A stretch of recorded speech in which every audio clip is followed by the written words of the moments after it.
Hey everyone, Matt here from Dukes Models, and in this video we're going to take a look at black basing. So, what is black basing? Basically, at its simplest level, it's not even a technique so much as a foundation. Essentially, instead of priming with gray primer, you prime with black primer. What's the benefit of starting with black primer? Actually, there are three. First, it makes whatever you're working on look temporarily super badass. Like it belongs to Batman or Darth Vader or something. Second, it immediately eliminates the whole cover the gray problem that you face with traditional primers. Whether you're still pre-shading your panel lines, which please God, stop doing that. Whether you're doing that or trying to do other shading effects, if you're still trying to cover the gray, you're going to end up putting down thicker paint than you need to in order to not have that telltale gray primer peeking through.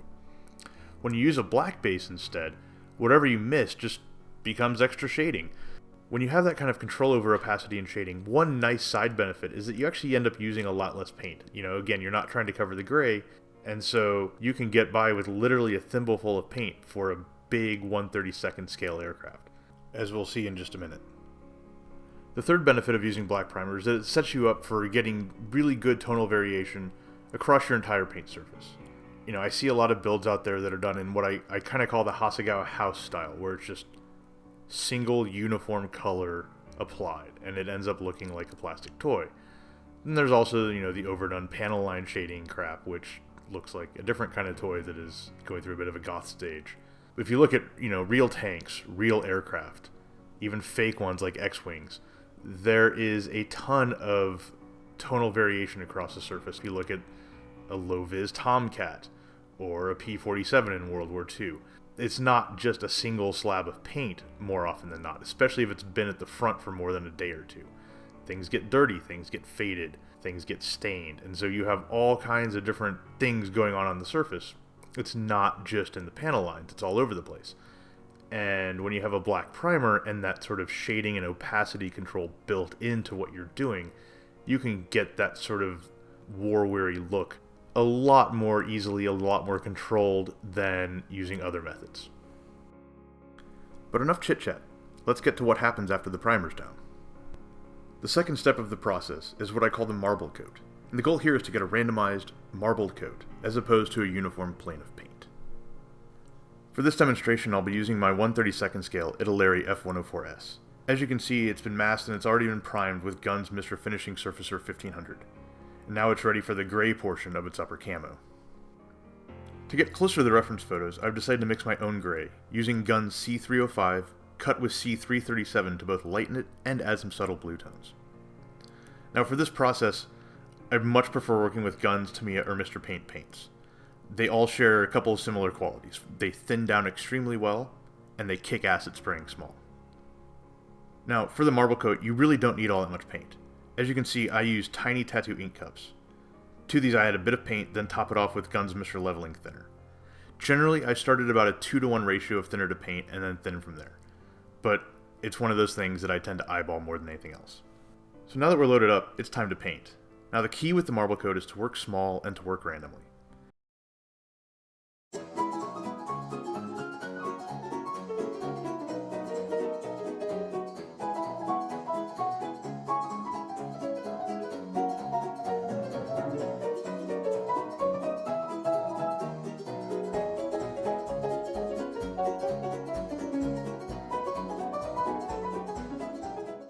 If you're working off reference photos and they show areas that are substantially lighter or darker or whatever, you can tweak how much paint you put down at this stage, and use that to set yourself up to replicate that look later on.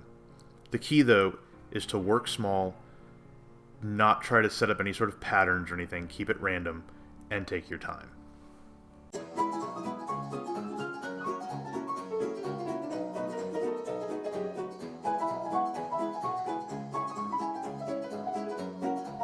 So as you work on the marble coat, in addition to varying the paint opacity and getting that nice mottled surface, another thing that you may want to consider doing is adding some color variation.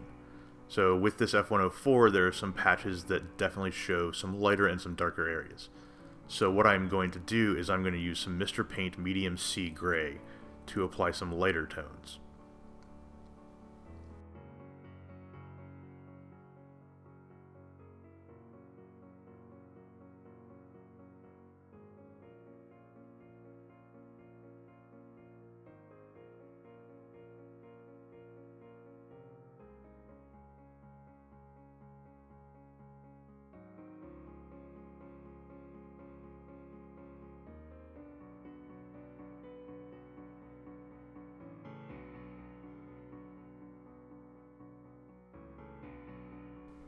And then I'm also going to use some straight Gun C305, which is the darker of the grays, to add some darker tones here and there. Again, the key here is not to build up any kind of patterns. You don't want this to look like a tartan blanket pre-shade job. You want random variation across the entire surface of the aircraft. If there are certain areas that display certain different qualities, say there is a leading edge flap that is darker than the rest of the aircraft, take that into account by all means, but you still want to work on getting that good surface variation.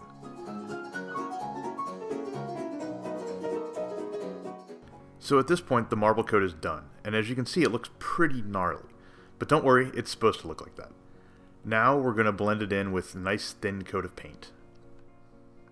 The blend coat is what brings this whole black basing thing together. So with the marble coat, basically what we've been doing is ratcheting up opacity on an extremely localized level. Now with the blend coat, it's time to bring the overall global opacity up, and we achieve that with a very thin mix of paint. 70, 80, 90% thinner to paint. We want this to be a very slow buildup because this is the stage where it's possible to overdo it and blow out all your hard work with too much paint coverage. So load up, spray, take a broader pattern than when spraying the marble coat. This is a good one for more of a general area brush to cover. And be patient, go slow. Don't be afraid to pull back before your eye thinks it looks okay. Let it sit for a few minutes and then come back and see what you think, because you may be surprised as the paint sets up. So coming out the other side, here's the final result of the paintwork on the F-104's gray camo. Now there's still a ways to go. The dark green still has to go down, then there's decals, weathering, detail work, and all that crap. But even in its current state, you can see the nice and subtle surface variation that can be achieved using black basing. If you haven't given it a shot yet, I strongly urge you to. Do it! Just do it! Don't let your dreams be dreams.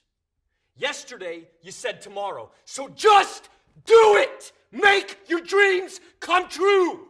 Just do it!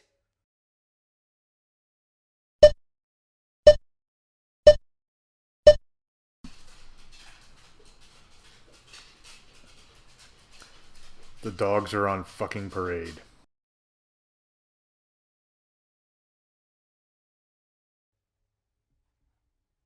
Some people dream of success while you're gonna wake up and work hard at it. Nothing is impossible. You should get to the point where anyone else would quit, and you're not gonna stop there. No, what are you waiting for?